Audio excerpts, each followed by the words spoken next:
Olá, eu sou Célio São Francisco e hoje o tema em foco traz o sociólogo Tiago Vital. Então, vamos recebê-lo para falar sobre a violência em Santa Rita. Pode entrar, Tiago. Tudo bem? Tudo bem? Então, Tiago, a gente sabe que Santa Rita é uma das cidades mais violentas do Brasil. Como é que você vê essa conjuntura, já que você trabalha, pesquisa a violência em Santa Rita? Segundo os últimos dados de pesquisas, como por exemplo a desenvolvida pelo Ministério da Justiça, Santa Rita hoje é a quinta cidade mais violenta do país, levando-se em consideração o número de 100 mil habitantes, no mínimo, e a primeira colocada que tem o maior índice de vulnerabilidade para os jovens que vão de faixa etária de 14 até 29 anos. Como é que a gente poderia inverter esse quadro, se é que tem como invertê-lo? Sério, só a única maneira de se inverter um quadro desse tipo é você investir em educação de qualidade. Quando a gente observa os índices de DH, né, os índices de desenvolvimento humano, que são várias características dos municípios, dos estados, dos países, enfim, existe uma escala de muito ruim para ótimo, uma escala de 0 a 5. Santa Rita hoje está na escala 1. Então ela tem um índice de renda muito baixo e tem um índice de educação muito baixo. Nós em 2012, se eu não estiver enganado, segundo o MEC, nós tivemos, acho que na Prova Brasil, uma escola aqui do município que foi considerada a escola com a pior educação do país, claro, em números, né? não talvez em realidade, mas em números. E se você não investe em educação, você acaba dando a possibilidade para esses jovens se evadirem. É um retrato cruel das nossas escolas, a evasão escolar, se envolverem com a criminalidade, se envolverem com questões que de alguma maneira não vão ser edificantes para eles, e o retrato é esse. No caso, o índice de violência em Santa Rita, por exemplo, é tema de debate, discussão entre autoridades ou não? Porque a gente vê muito isso, por exemplo, no período de campanha, o pessoal falar sobre a juventude, enfim, esse slogan de juventude. Mas já se tornou alvo de alguma autoridade essa questão, se você tem conhecimento também sobre isso, debater um pouco sobre essa violência e as causas, porque a gente tem que encontrar as causas, né? E tem que encontrar também soluções. Existe vários segmentos da sociedade, desde ONGs até mesmo organizações partidárias, que fazem esse tipo de debate, não só em Santa Rita, né? Mas no país inteiro. Principalmente agora, há pouco, há alguns meses atrás, saiu uma pesquisa desenvolvida pelo Ministério da Saúde, que apontou que nós vivemos uma epidemia de violência no Brasil.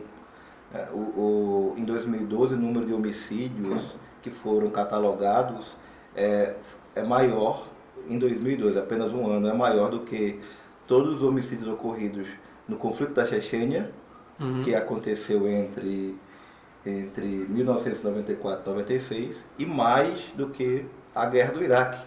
Então significa dizer que nós vivemos uma epidemia de violência. Genocídio, né, de jovens. Verdade.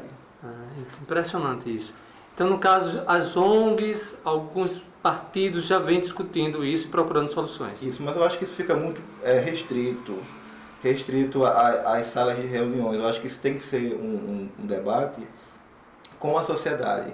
Todo mundo tem que entender, de alguma maneira, que a violência não é uma coisa que acontece ou que pode apenas acontecer com um vizinho, com um conhecido, com alguém do bairro, ou com alguém que passa na televisão. A violência é uma coisa que interfere na vida de todos nós, né? Já que a gente vive em sociedade, hoje pode ser seu vizinho, amanhã pode ser você, seu filho. Então a violência é um problema de todos. Ela não é apenas um problema governamental, ela não é apenas um problema político, partidário, ela é um problema social. Então é dessa maneira que a sociedade tem que entender. Compreender que existe um problema, que existe uma doença, porque a sociedade ela tem que reconhecer a violência, né, como uma doença, algo que tem que ser tratado, né? E a partir daí a gente procurar soluções. Pois é. Então, Tiago, a gente vai falar agora sobre violência na escola, né? Mas vamos tomar um café então. Ok.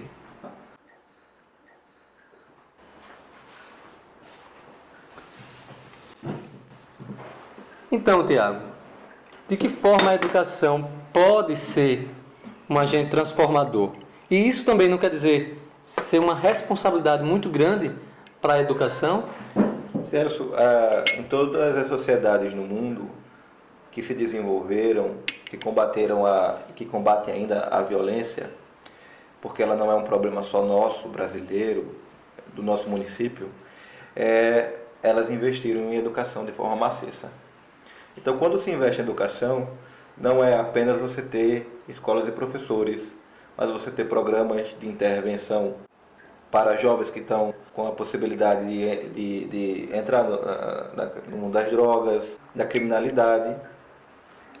E, enfim, todos os projetos que envolvem a educação já é muito dinâmica.